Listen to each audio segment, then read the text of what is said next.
बिस्मिल्लाहिर्रहमानिर्रहीम। Fourth year class, अस्सलाम वालेकुम। आज हमारा टॉपिक बहुत इंटरेस्टिंग है, एप्लीकेशन ऑफ गॉसेस लॉ।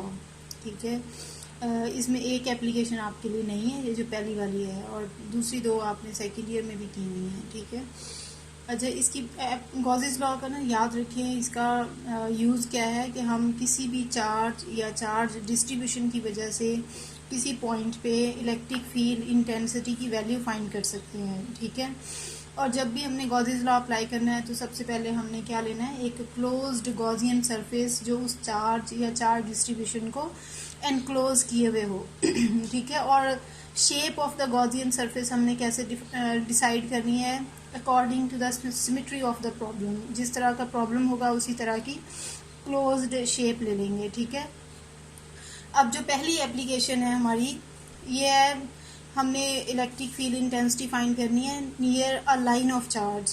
ठीक है, ये एक लाइन चार्ज है आपके पास, इन्फिनिट लाइन ऑफ चार्ज है, यानी एक लाइन में चार्जेस हैं और इनकी लेंथ क्या है, इन्फिनिटी है। अब इसके नज़दीक एक पॉइंट पी हमने ले लिया, ये पॉइंट यहाँ पे नज़र आ रहा है, इस जो कि इस लाइन चार्ज जो है ना, इससे आर डिस्टेंस पे है। तो इस पॉइंट पी पे हम पता लगाना चाहते हैं कि इलेक्ट्रिक फील्ड इंटेंसिटी ई की वैल्यू कितनी है। तो हमने लेनी है एक क्लोज्ड सरफेस। यहाँ पे according to the symmetry of the problem, the closed surface should be in the form of a cylinder enclosing this line of charge. ठीक है, अब ये हमने सिलेंडर इस तरह लेना है कि ये पॉइंट पी जो है ये इस सिलेंडर की सरफेस पे आ जाए। ये यूँ कह लें कि सिलेंडर का जो रेडियस है, it should be equal to the distance of this point P from the line of charge. अब लाइन चार्ज डेंसिटी मैंने पहले ही आपको डिफाइन करके बताई हुई है पीछे, के चार्ज पर यूनिट लेंथ जो है इसको लाइन चार्ज डेंसिटी कहते हैं, लैम्डा की इक्वल होती है ये। ठीक है, अगर ये लैम्डा के इक्वल है तो late length of the cylinder is H, तो इस पूरी length H of the cylinder के अंदर कितना चार्ज इनक्लोज हुआ है, क्यू जो है वो लैम्डा एच के बराबर होगा। ठीक है, अब उसके बाद हमने फाइंड करना है जी, सबसे पहले फ्लक्स वाला फार्मूला लेके हमने चलना है। फ्लक्स होता है ई डॉट डी ए, और इसको हमने इंटीग्रेट कर लेना over the whole surface of this cylinder. ये क्लोज्ड सरफेस वाला साइन है ये। ठीक है, अब इसको हमने पूरी सरफेस ऑफ द सिलेंडर को 3 पार्ट्स में डिवाइड कर लेते हैं। फर्स्ट पार्ट इज ये अपर एंड सरफेस, जो फ्लैट सरफेस है इसको ए कह लें। जो second part of this surface है वो ये लोअर एंड सरफेस है, बी इसको कह लें। जो थर्ड है ये इसकी कर्व्ड सरफेस है। तो अब देखिए, ये जो अपर एंड सरफेस है इस पे हर जगह पे ज़ाहिर है इलेक्ट्रिक फील्ड इंटेंसिटी की वैल्यू, ये पॉजिटिव लाइन चार्ज है इसलिए इससे अवे होगी, रेडियल होगी। तो ई की डायरेक्शन ये है, डी ए जो है वो ज़ाहिर सरफेस पे नॉर्मल होता है, नॉर्मल टू द सरफेस, तो E and D A are perpendicular to each other. Lower end surface पे भी ऐसे ही है, ई अलोंग द रेडियस है ऑफ द सिलेंडर, और D A is normal to the surface, तो angle between E and D A is 90 degree. अब ये जो कर्व्ड सरफेस है इसके हर पॉइंट पे electric field intensity is along the radius, और अगर हम इसे छोटे छोटे एरिया एलिमेंट्स में डिवाइड कर लें तो हर एरिया एलिमेंट ज़्यादा परपेंडिकुलर टू द सरफेस है, तो E and D A are parallel to each other, angle between them is 0 degree. तो हमने इस पूरे सरफेस को 3 पार्ट्स में डिवाइड कर लिया है। इंटीग्रेशन हम करेंगे over the surface A, E dot E A over surface B over surface C. अब E D A for surface A is E D A cos 90 degree, for B again E D A cos 90 degree, for C ये जो angle है it is because E is parallel to D A, तो angle is 0 degree. अब आपको पता है cos 90 degree is equal to 0 होता है एंड cos 0 degree is equal to 1 होता है।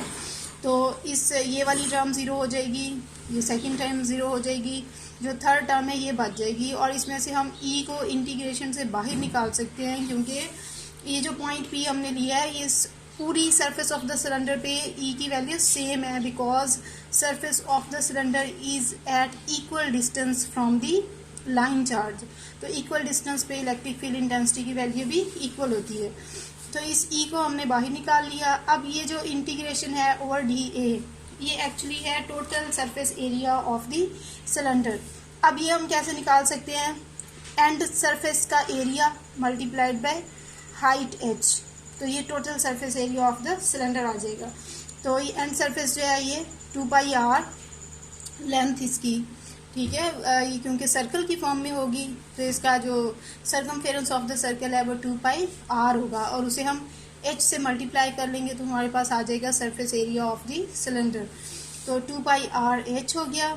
ये एक फ्लक्स का फॉर्मूला है जो हमने फ्लक्स की जनरल इक्वेशन से डिराइव कर लिया है। अब दूसरा जो फॉर्मूला है from Gauss's law, it is equal to 1/ε0 multiplied by charge enclosed by the surface. ये चार्ज हमने कहा था लैम्डा एच के इक्वल है, तो इस चार्ज की वैल्यू यहाँ पे पुट कर ली लैम्डा एच।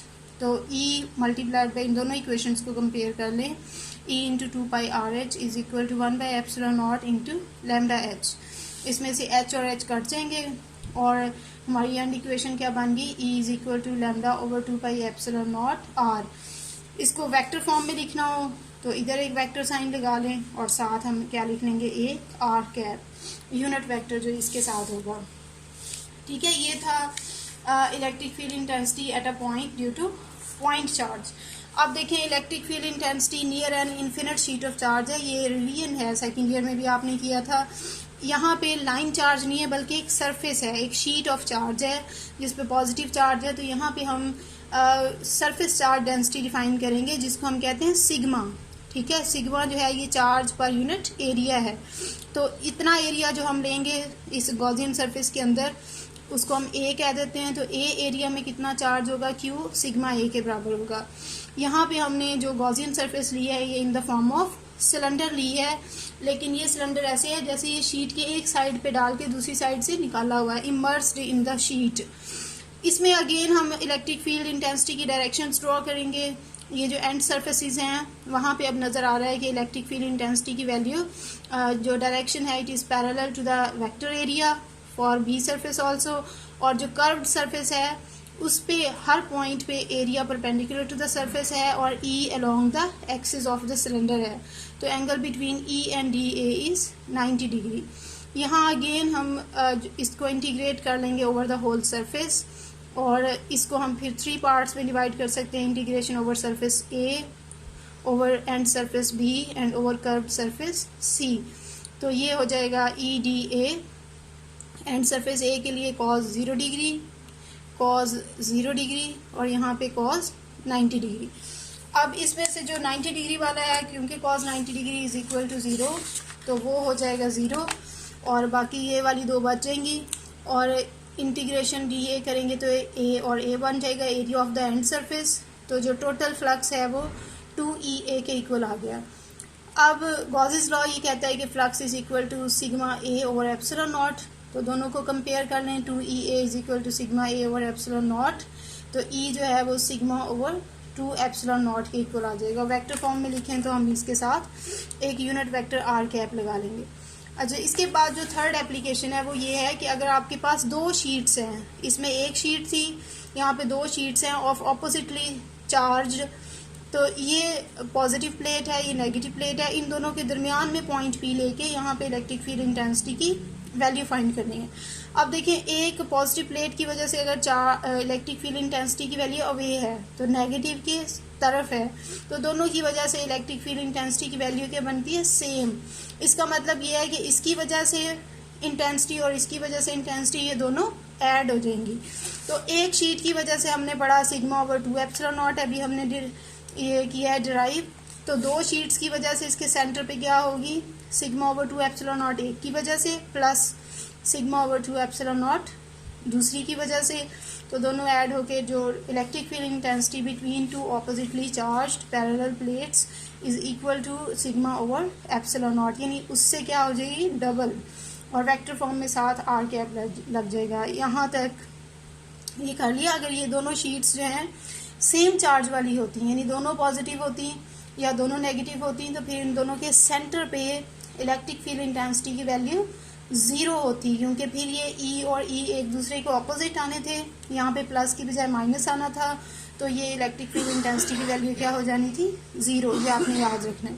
तो यहाँ तक आपने कर लेना है एप्लीकेशंस ऑफ गॉसेस लॉ। इसमें अगर कोई प्रॉब्लम हो तो यू कैन आस्क।